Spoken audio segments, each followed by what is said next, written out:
ओम नमः शिवाय। हर हर महादेव। जय मां कंजक चैनल की तरफ से आप सभी को प्रदोष व्रत की हार्दिक शुभकामनाएं। हर महीने में 2 बार प्रदोष व्रत रखा जाता है।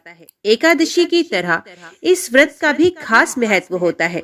प्रदोष व्रत त्रयोदशी को किया जाता है। दिन के हिसाब से प्रदोष व्रत का महत्व भी अलग हो जाता है।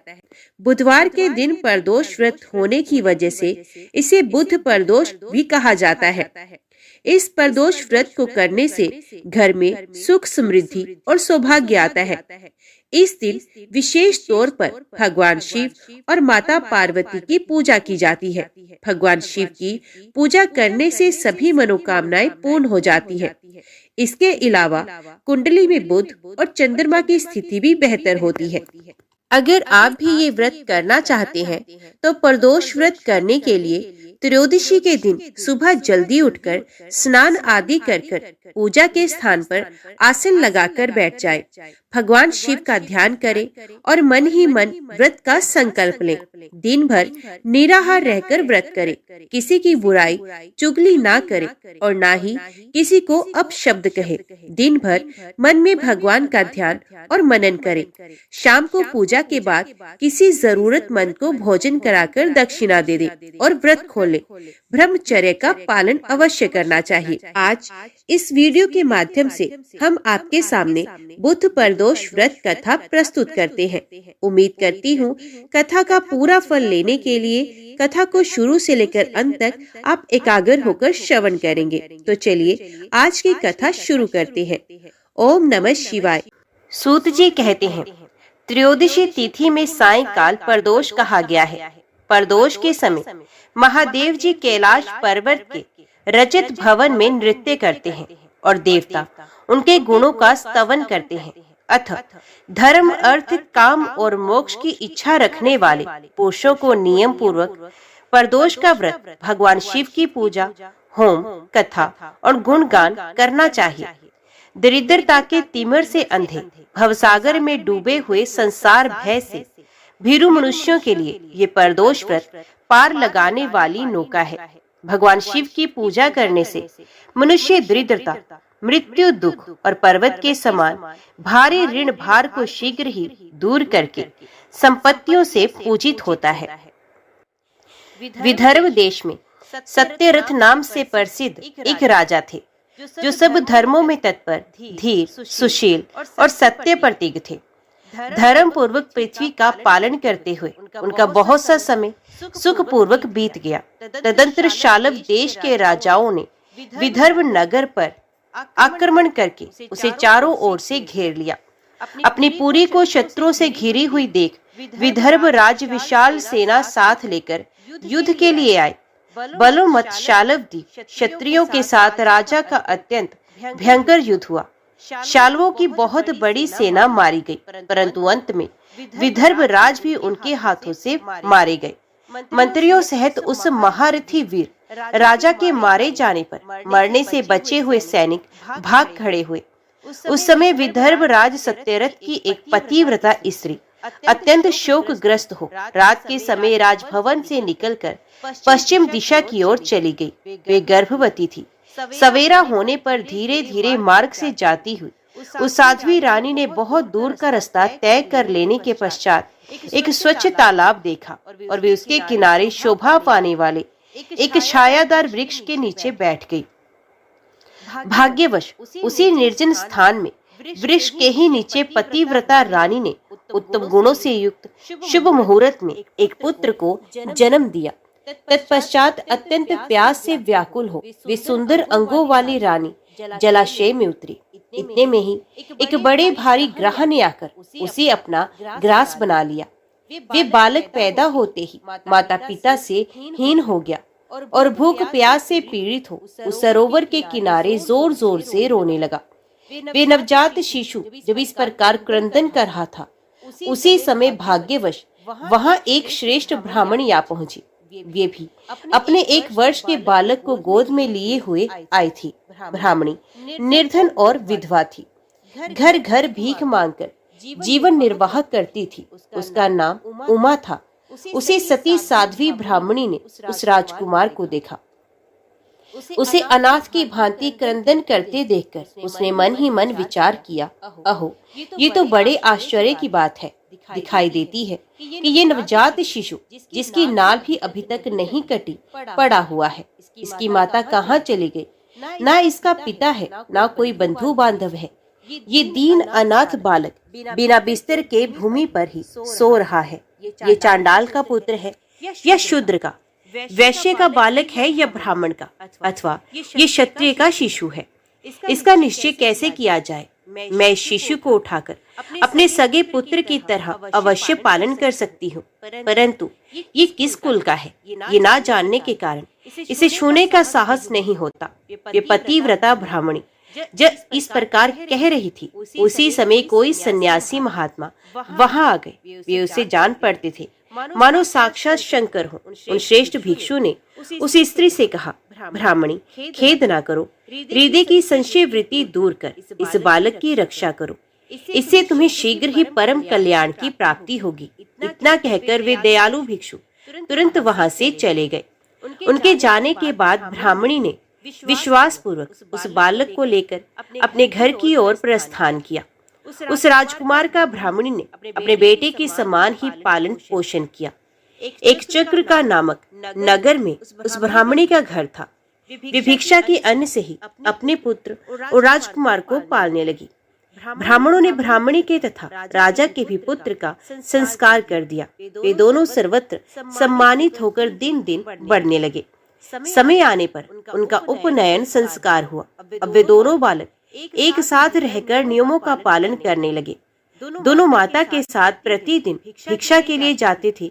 एक दिन वे ब्राह्मणी उन दोनों बालकों के साथ भीख मांगती हुई दैवयोग से देव मंदिर में गई। वहाँ बड़े बूढ़े ऋषि मुनि रहा करते थे।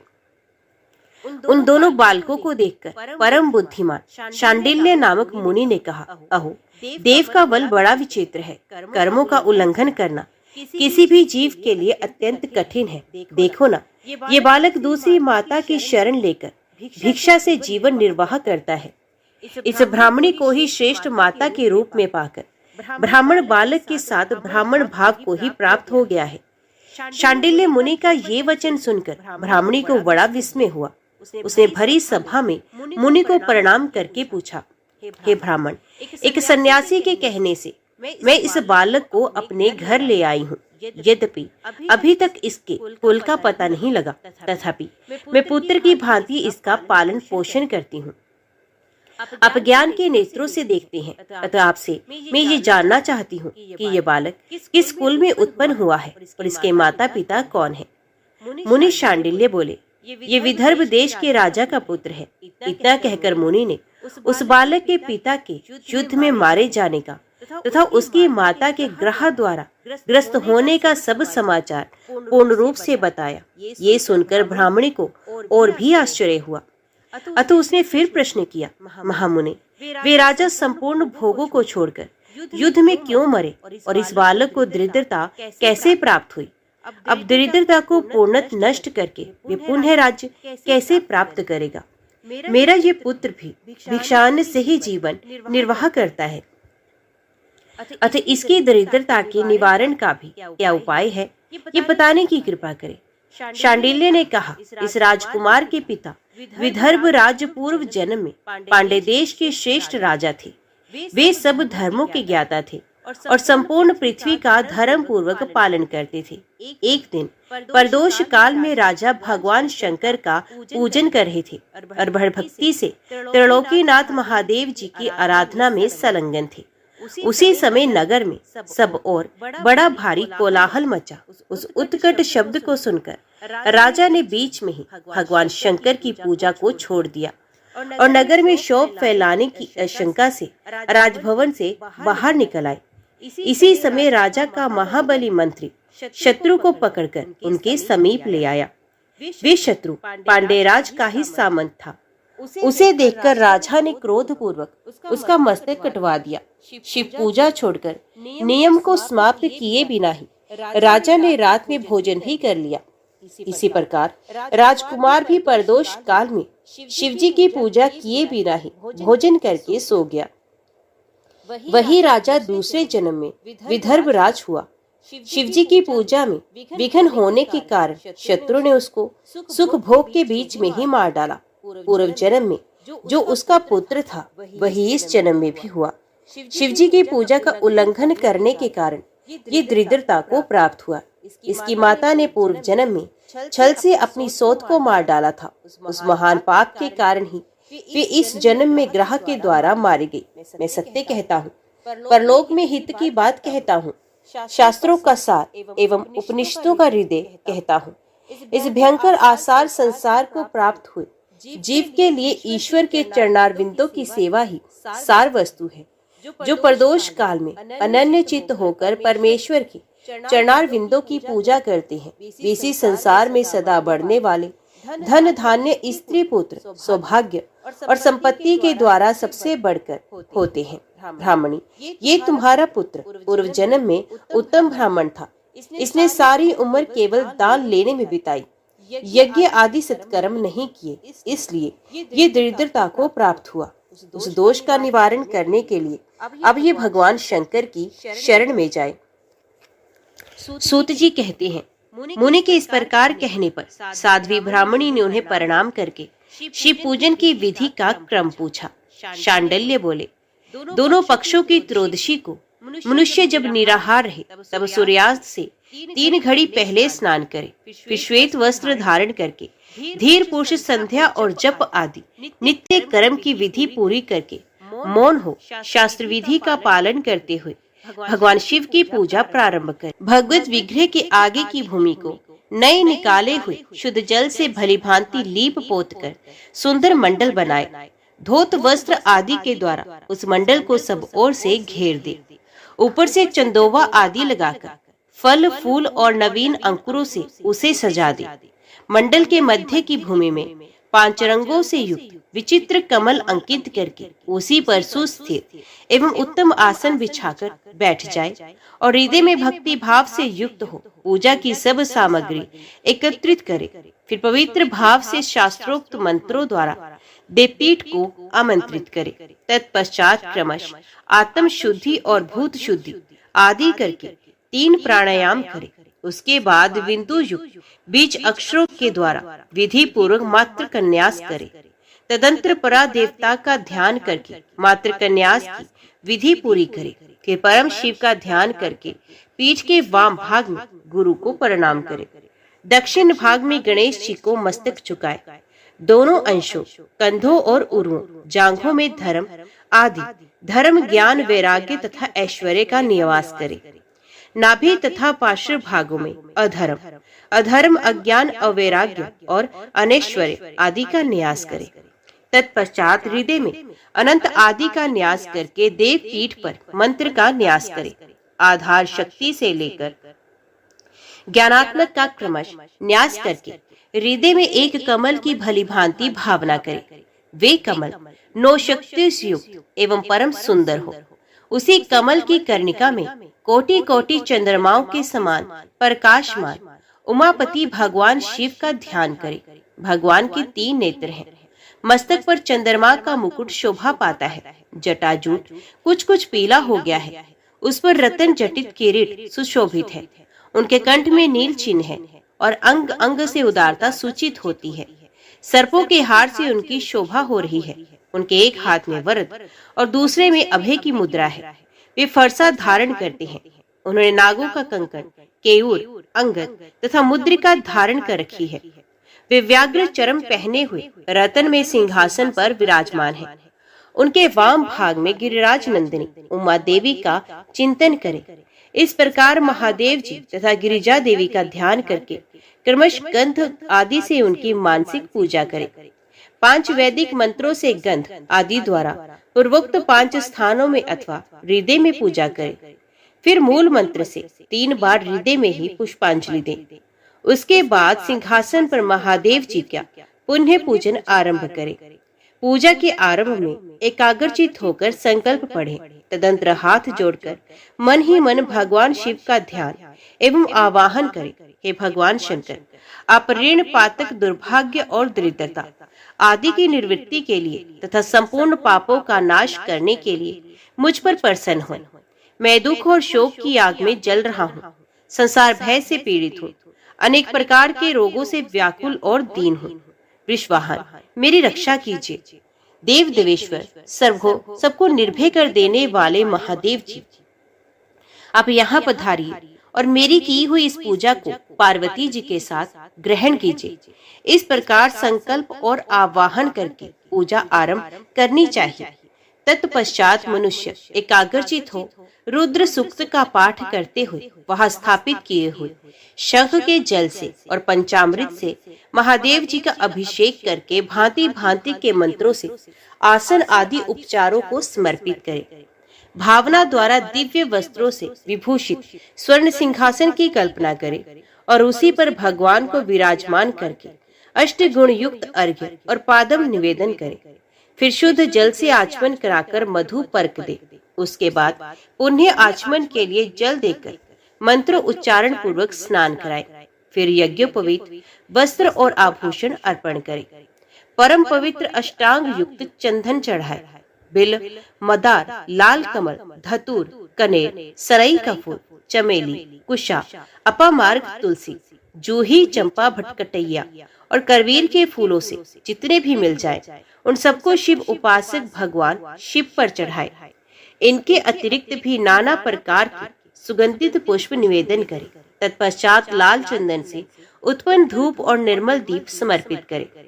उसके बाद हाथ धोकर घी, नमकीन और साग, मिठाई, पुआ, शक्कर तथा गुड़ के बने हुए पदार्थ एवं खीर का नैवेद्य भोग लगाए। मधु, दही और जल भी अर्पण करे। उस खीर का ही मंत्र द्वारा प्रज्वलित की हुई अग्नि में हवन करे। ये हो शास्त्रोक्त विधि से आचार्य के कथना अनुसार संपन्न करना चाहिए। भगवान शंकर को नैवेद्य देकर मुख शुद्धि के लिए उत्तम तांबूल अर्पण करे। धूप आरती, सुंदर शस्त्र, उत्तम दर्पण को वैदिक तांत्रिक मंत्रों द्वारा विधि पूर्वक समर्पित करे। यदि ये सब करने की अपने में शक्ति ना हो, अधिक धन का अभाव हो, तो अपने पास जितना धन हो उसी के अनुसार भगवान की पूजा करे। गौरीपति भगवान शंकर भक्ति पूर्वक भेंट किए हुए पुष्प मात्र से भी संतुष्ट होते हैं। तदंतर स्तोत्रों द्वारा स्तुति करके भगवान को साष्टांग प्रणाम करे। फिर परिक्रमा करके पूजा समर्पित करने के पश्चात विधि पूर्वक श्री गिरजापति की प्रार्थना करें। हे देव, हे जगन्नाथ, आपकी जय हो। सनातन शंकर आपकी जय हो। संपूर्ण देवताओं के अधीश्वर आपकी जय हो। सर्वदेव पूजित आपकी जय हो। सर्वगुणातीत आपकी जय हो। सबको वर देने वाले प्रभु आपकी जय हो। नित्य आधार रहित अविनाशी विशंभर आपकी जय हो। आपकी जय हो। संपूर्ण विश्व के लिए एकमात्र जानने योग्य महेश्वर आपकी जय हो। नागराज वासुकी को आभूषण के रूप में धारण करने वाले प्रभु आपकी जय हो। गौरीपति आपकी जय हो। चंद्रशेखर शंभु आपकी जय हो। कोटि सूर्य के समान तेजस्वी शिव आपकी जय हो। अनंत गुणों के आश्रय आपकी जय हो। भयंकर नेत्रों वाली रुद्र आपकी जय हो। अचिंत्य निरंजन आपकी जय हो। नाथ दया सिंधु आपकी जय हो। भक्तों की पीड़ा का नाश करने वाले प्रभु आपकी जय हो। दुस्तर संसार सागर से पार उतारने वाले परमेश्वर आपकी जय हो। महादेव, मैं संसार के दुखों से पीड़ित एवं खिन्न हूँ, मुझ पर प्रसन्न होइए। हे परमेश्वर, समस्त पापों के भय का अपहरण करके मेरी रक्षा कीजिए। मैं महान दारिद्र्य के समुद्र में डूबा हुआ हूँ। बड़े बड़े पापों ने मुझे आक्रांत कर लिया है। मैं महान शोक से नष्ट और बड़े बड़े रोगों से व्याकुल हूँ। सब ओर से ऋण के भार से लदा हुआ हूँ। पाप कर्मों की आग में जल रहा हूँ और ग्रहों से पीड़ित हो रहा हूँ। शंकर, मुझ पर प्रसन्न होइए। निर्धन मनुष्य इस प्रकार पूजा के अंत में भगवान गिरजापति की प्रार्थना करे। धनान्य अथवा राजा को इस प्रकार भगवान शंकर की प्रार्थना करनी चाहिए। हे शंकर जी, आपके प्रसाद से मेरे सदा आनंद रहे। मेरे राज्य में लुटेरे न रहे। सब लोग निरापद होकर रहे। पृथ्वी पर अकाल, महामारी आदि के संताप शांत हो जाएं। सबकी खेती धन धान्य से समृद्ध हो। संपूर्ण दिशाओं में सुख का साम्राज्य छा जाए। इस प्रकार प्रदोष व्रत के दिन गिरजापति भगवान शंकर की आराधना करें। ब्राह्मणों को भोजन कराएं और उन्हें दक्षिणा देकर संतुष्ट करें। इस प्रकार मैंने सब पापों का नाश, सब प्रकार की दरिद्रता का निवारण तथा समस्त मनोवांछित वस्तुओं का दान करने वाली शिव पूजा का वर्णन किया। ये शिव की पूजा शिव के द्रव्य का हरण करने के पाप को छोड़कर शेष सभी महापातकों और उपपातकों के महान समुदाय का नाश करती है। यदि ये दोनों बालक इसी प्रकार भगवान शंकर का पूजन प्रत्येक प्रदोष के दिन करते रहे तो वर्ष भर के भीतर ही इन्हें उत्तम सिद्धि की प्राप्ति होगी। शांडिल्य मुनि का ये वचन सुनकर उस ब्राह्मणी ने दोनों बालकों के साथ मुनि के चरणों में प्रणाम किया और इस प्रकार कहा, भगवान, आज मैं आपके दर्शन मात्र से कृतार्थ हो गई हूँ। ये दोनों बालक आज से आपकी शरण में हैं। ब्राह्मण, ये मेरा पुत्र है और इसका नाम शुचिव्रत है, और ये राजकुमार है जिसका नाम मैंने धर्मगुप्त रखा है। ये दोनों बालक को मैं सभी आपके चरणों के दास हैं। इस घोर दारिद्र्य सागर में गिरे हुए हम सबका आप ही उद्धार कीजिए। इस प्रकार शरण में आई हुई ब्राह्मणी को अमृत के समान मधुर वचनों द्वारा आश्वासन देकर मुनि ने उसके दोनों बालकों को भगवान शंकर के आराधन की मंत्र विद्या का उपदेश दिया। तत्पश्चात दोनों बालक और ब्राह्मणी मुनि की आज्ञा ले वहां से चले गए। मुनि वर के उपदेश अनुसार दोनों बालक प्रत्येक प्रदोष व्रत के दिन पार्वती वल्लभ शिव की आराधना करने लगे। इस प्रकार शिव पूजा करते हुए द्विज कुमार और राजकुमार के 4 महीने सुख पूर्वक बीत गए। एक दिन द्विज कुमार राजकुमार को साथ लिए बिना ही नदी के तट पर स्नान करने के लिए चला गया और वहां मौज से देर तक इधर उधर घूमता रहा। वहां झरने के जल के आघात से खाई की भूमि कट जाने से उसमें गड़ा हुआ एक बड़ा भारी खजाने का कलश चमक रहा था, जिस पर ब्राह्मण कुमार की दृष्टि पड़ी। उसे देखकर वे सहसा हर्ष और कौतूहल में भरकर उसके समीप गया और उसे देवता के प्रसाद से प्राप्त हुआ मानकर सर पर लेकर घर को चल दिया तथा घर के भीतर उस घड़े को रखकर माता से कहा, माँ, ये भगवान शंकर का प्रसाद तो देखो। उन्होंने दया करके घड़े के रूप में ये खजाना दिखला दिया। तब उस पतिव्रता ब्राह्मणी ने राजकुमार को भी बुलाकर कहा, पुत्रो, इस खजाने के घड़े को तुम दोनों आपस में बराबर बराबर बांट लो। माता की बात सुनकर ब्राह्मण के पुत्र को प्रसन्नता हुई, किंतु राजपुत्र ने उससे कहा, माँ, ये तुम्हारे ही पुत्र के पुण्य से प्राप्त हुआ है, अतः मैं इस खजाने को बांटकर लेना नहीं चाहता हूँ। अपने पुण्य से प्राप्त हुए खजाने का ये स्वयं ही उपभोग करे, वे ही भगवान शंकर मुझ पर भी कृपा करेंगे। इस प्रकार प्रसन्नता पूर्वक भगवान शंकर की पूजा करते हुए उन दोनों कुमारों का उसी घर में 1 वर्ष व्यतीत हो गया। एक दिन राजकुमार उस ब्राह्मण के साथ वसंत ऋतु में वन में भ्रमण करने के लिए गया। कुछ दूर जाने पर उन्होंने सैकड़ों गंधर्व कन्याओं को परस्पर क्रीड़ा करते हुए देखा। उन्हें देखकर ब्राह्मण कुमार ने दूर से ही राजकुमार से कहा, यहाँ से आगे जाना उचित नहीं, क्योंकि उधर स्त्रियां विहार कर रही हैं। स्वच्छ अंतकरण वाले विद्वान पुरुष स्त्रियों का सामीप्य त्याग देते हैं। ये रमणियां छल करने वाली तथा वाणी द्वारा अनुन्य विनय करने में कुशल हैं।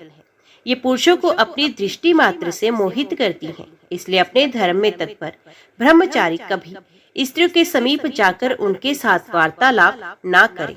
ऐसा कहकर ब्राह्मण कुमार लौट पड़ा और दूर जाकर खड़ा हो गया, किंतु राजकुमार अकेला ही निर्भय होकर स्त्रियों की उस क्रीड़ा स्थली की ओर चला गया। उन गंधर्व कन्याओं में से एक ने राजकुमार को आते देख मन ही मन कुछ विचार किया और सखियों से कहा, सहेलियों, यहाँ से थोड़ी ही दूर पर एक उत्तम वन है, जहाँ विचित्र चंपा, अशोक, पुन्नाग और वकुल आदि वृक्ष खिले हुए हैं। वहाँ जाकर तुम सब लोग फूल तोड़ो, तब तक मैं यहीं बैठी हूँ। तुम फूलों का संग्रह करके पुनः यहाँ आ जाना। उसके इस प्रकार आदेश देने पर सखियां वन के भीतर चली गई और वे गंधर्व कन्या राजकुमार पर दृष्टि लगाए वहीं पर खड़ी रही। उसे देखकर राजकुमार कामदेव के बाणों से पीड़ित हो गया। गंधर्व कन्या ने अपने पास आए हुए राजकुमार को बैठने के लिए कोमल पल्लवों का आसन दिया और पूछा, कमल नयन, तुम कौन हो, किस देश से यहाँ आए हो और किसके पुत्र हो? इस प्रकार पूछने पर राजकुमार ने अपना पूरा परिचय बताया। मैं विदर्भ राज का पुत्र हूँ। मेरे माता पिता बचपन में ही मारे गए। शत्रुओं ने मेरे राज्य पर अधिकार जमा लिया और मैं दूसरे के राज्य में गुजारा करता हूँ। ये सारी बातें बताकर राजकुमार ने उस गंधर्व कन्या से पूछा, सुंदरी, तुम कौन हो? यहाँ तुम्हारा क्या कार्य है? तुम किसके पुत्री हो? उनके इस प्रकार पूछने पर कन्या ने कहा, महाराज कुमार, एक द्रविक नामक गंधर्व है जो समस्त गंधर्व कुल के अगुआ माने जाते हैं। मैं उन्हीं की पुत्री हूँ। मेरा नाम अंशुमति है। सब सखियों को छोड़कर मैं यहाँ अकेली हूँ। मैं तुम्हारी अभिलाषा जानती हूँ। तुम्हारा मन मुझ में आसक्त हो गया है। इसी प्रकार देव ने मेरे मन में भी तुम्हारे लिए उत्कंठा भर दी है। अब हम दोनों का स्नेह कभी भंग नहीं होना चाहिए। ऐसा कहकर गंधर्व कुमारी ने शीघ्र ही अपने गले से मोती का हार निकालकर प्रेम पूर्वक राजकुमार को भेंट किया। उस अद्भुत हार को देखकर राजकुमार ने पूछा, भीरू, मैं एक बात कहता हूँ, मैं राज्यहीन और निर्धन हूँ। तुम मेरी प्रिया कैसे होना चाहती हो? मूर्ख स्त्री की भांति पिता की आज्ञा का उल्लंघन करके अपनी इच्छा के अनुसार आचरण क्यों करती हो? ये सुनकर गंधर्व कन्या ने कहा, प्रियतम, आपका कहना ठीक है। मैं पिता की आज्ञा के विरुद्ध नहीं जाऊंगी। आप इस समय घर को पधारे और परसों प्रातः काल पुण्य यही दर्शन दें। आपसे कुछ हमारा कार्य है। इतना कहकर वह गंधर्व कन्या अपनी सखियों के आ जाने से उनके साथ ही चली गई और राजकुमार भी हर्षपूर्वक ब्राह्मण कुमार के समीप लौट आया। उसने द्विज पुत्र से सब बातें बताई और उसके साथ घर को प्रस्थान किया। वहाँ पतिव्रता ब्राह्मणी को भी ये शुभ समाचार सुनाकर राजकुमार ने प्रसन्न किया तथा पूर्व निश्चित समय आने पर वे पुण्य द्विज पुत्र के साथ वन में गया। नियत स्थान पर पहुंचकर राजकुमार ने देखा गंधर्व राज और उनकी कन्या दोनों उपस्थित हैं। गंधर्व राज ने वहां आए हुए दोनों कुमारों का अभिनंदन किया और सुंदर आसन पर बिठाकर राजपुत्र से कहा, विदर्भ राजकुमार, मैं कल कैलाश पर्वत पर गया था। वहां मैंने पार्वती जी के साथ महादेव जी के दर्शन किए। देवेश्वर भगवान शिव करुणा रूपी अमृत के सागर हैं। उन्होंने मुझे बुलाकर सब देवताओं के समेत इस प्रकार कहा, पृथ्वी तल पर धर्मगुप्त नाम से प्रसिद्ध एक राजकुमार है जो इस समय अकिंचन है। उसका राज्य छिन गया है। शत्रु ने उसके देश को अपने अधिकार में कर लिया है। अब वे बालक अपने गुरु की आज्ञा से सदा मेरी आराधना में संलग्न रहता है। उसी के प्रभाव से आज उसके समस्त पितृ मेरे स्वरूप को प्राप्त हो गए हैं। गंधर्व श्रेष्ठ, तुम भी उस राजकुमार की सहायता करो। अब वे शत्रु को मारकर अपने राज्य सिंहासन पर आसीन हो जाएगा। महादेव जी की इस प्रकार आज्ञा देने पर मैं अपने घर को आया। यहाँ इस मेरी कन्या ने तुम्हारे लिए बहुत प्रार्थना की। ये सब परम दयालु भगवान शिव की प्रेरणा से ही हो रहा है। ऐसा समझकर मैं इस कन्या को साथ लेकर आया हूँ। अतः अपनी पुत्री अंशुमति को मैं तुम्हें पत्नी रूप में देता हूँ और भगवान शिव जी की आज्ञा से शत्रु को मारकर तुम्हें तुम्हारे राज्य पर बिठाऊंगा।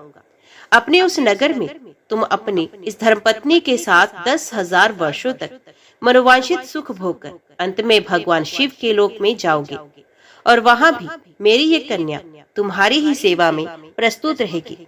इस प्रकार कहकर गंधर्व राज ने उसी वन में राजकुमार के साथ अपनी पुत्री का विवाह कर दिया और दहेज में परम उज्ज्वल रत्न भार भेंट किए।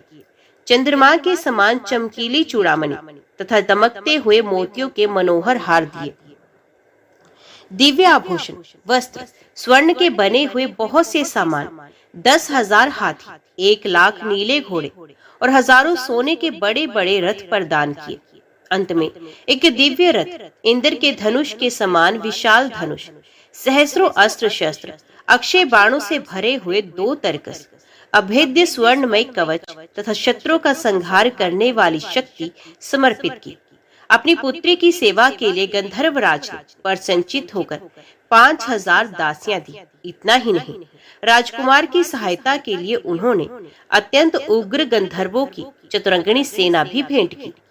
इस प्रकार परम उत्तम संपत्ति को पाकर राजकुमार अपनी मनोवांछित पत्नी के साथ बहुत प्रसन्न हुए। पुत्री का विवाह कराकर गंधर्व राज स्वर्गलोक में चले गए। धर्मगुप्त विवाह के अनंतर गंधर्वों की सेना के साथ अपने नगर को गए और वहां उन्होंने शत्रु सेना का संहार करके राजधानी में प्रवेश किया। तत्पश्चात श्रेष्ठ ब्राह्मणों और मंत्रियों ने मिलकर राजकुमार का अभिषेक किया और वे रत्न में सिंहासन पर आरूढ़ होकर अकंटक राज्य का उपभोग करने लगे।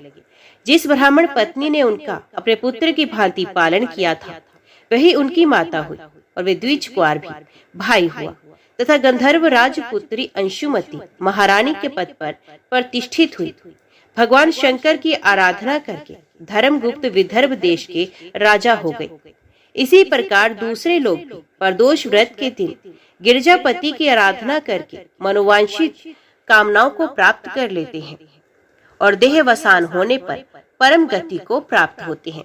सूत जी कहते हैं, जो प्रदोष व्रत के परम अद्भुत पुण्य में महात्म्य को उस व्रत के दिन शिव पूजन के पश्चात एकाग्रचित होकर सुनता अथवा पढ़ता है, उसे 100 जन्मों तक कभी दरिद्रता नहीं होती और अंत में विज्ञान के ऐश्वर्य से युक्त हो भगवान शंकर के परम धाम को प्राप्त होता है।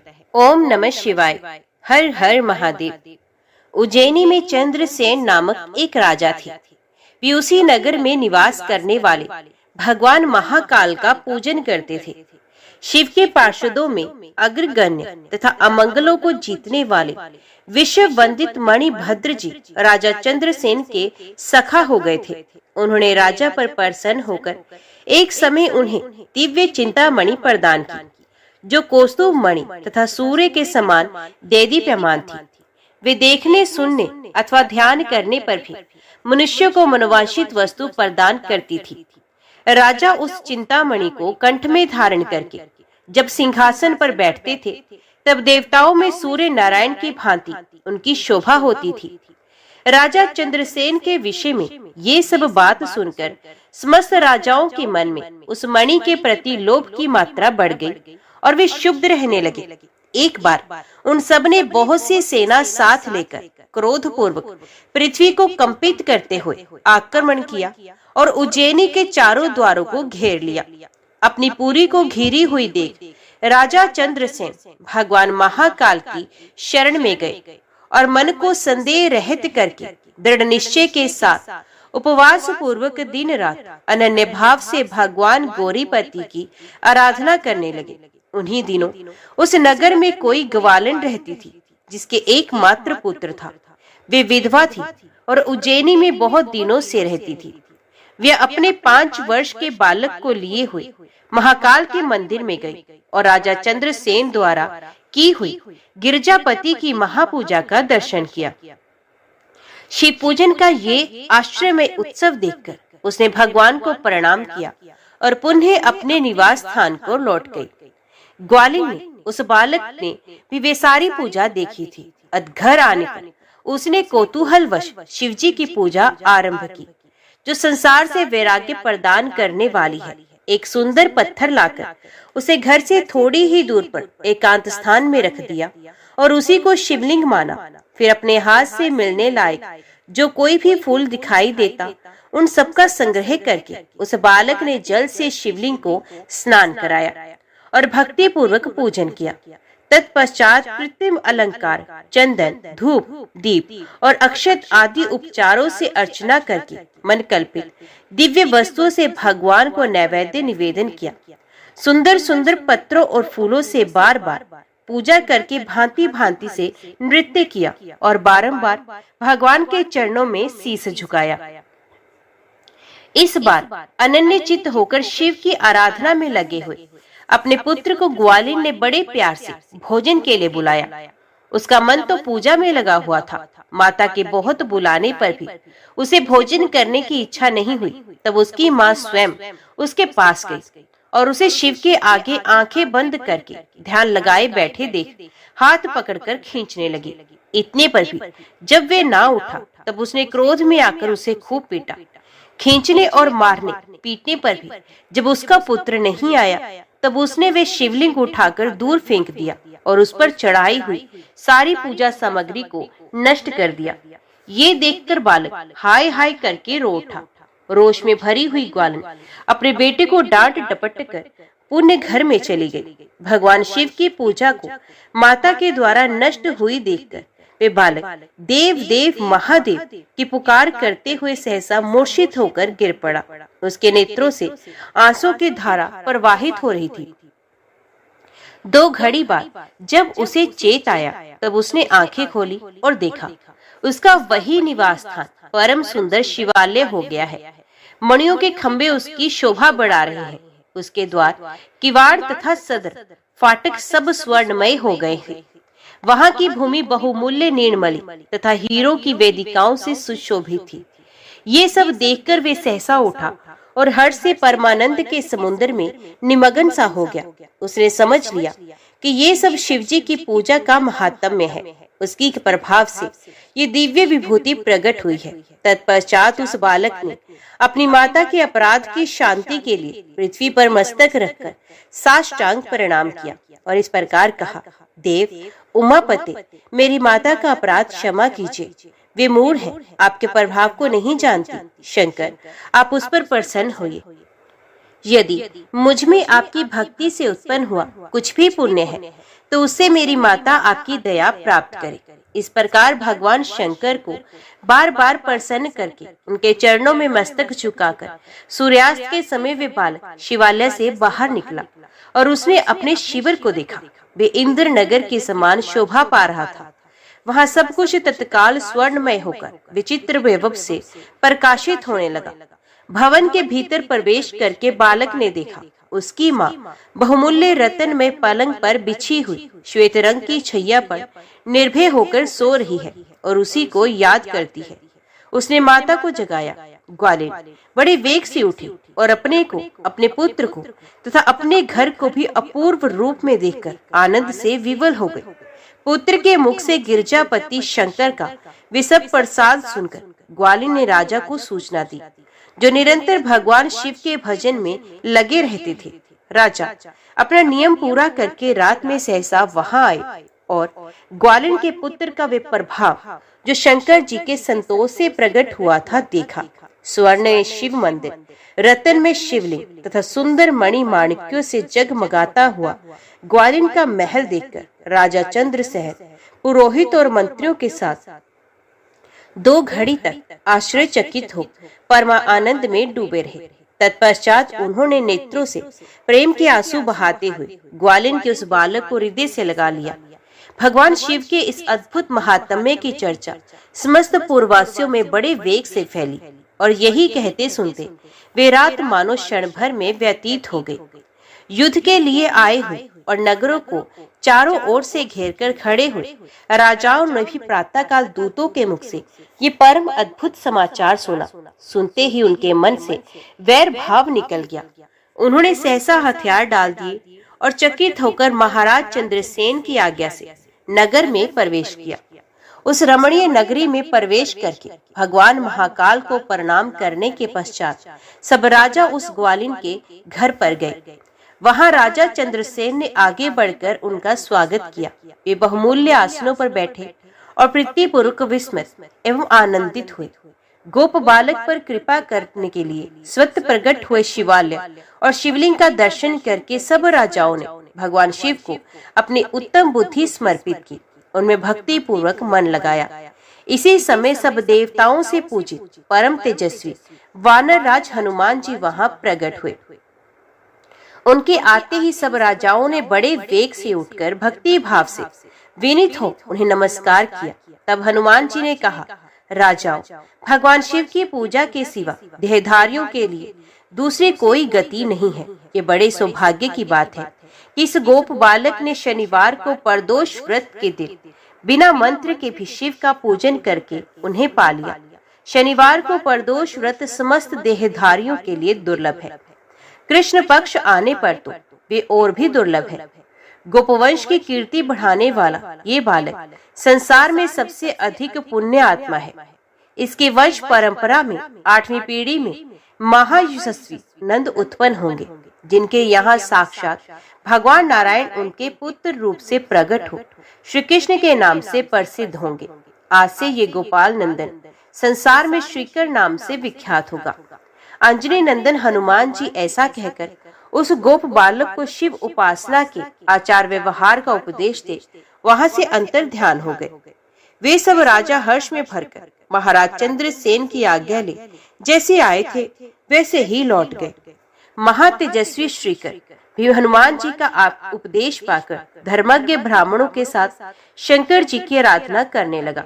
समय अनुसार भक्त श्रीकर, गोप तथा राजा चंद्रसेन दोनों ने भक्ति पूर्वक शिव की आराधना करके परम पद प्राप्त किया। ये परम पवित्र उपाख्यान कहा गया। ये गोपनीय रहस्य है, सुयश एवं पर पुण्य समृद्धि को बढ़ाने वाला है तथा गौरीपति भगवान शिव के चरणार विंदों में भक्ति भाव की वृद्धि और पापराशि का निवारण करने वाला है। ओम नमः शिवाय। हर हर महादेव। आज की वीडियो में इतना ही। उम्मीद करती हूँ वीडियो आपको पसंद आई होगी। वीडियो पसंद आई हो तो वीडियो को लाइक और चैनल को सब्सक्राइब जरूर कीजिएगा। ओम नमः शिवाय लिखकर कमेंट बॉक्स में अपनी हाजिरी और अपने सुझाव देना ना भूलेगा। तो मिलते हैं अगली कथा अगली वीडियो के साथ। तब तक के लिए देखते व सुनते रहिए। जय मां कंजक, जय माता दी।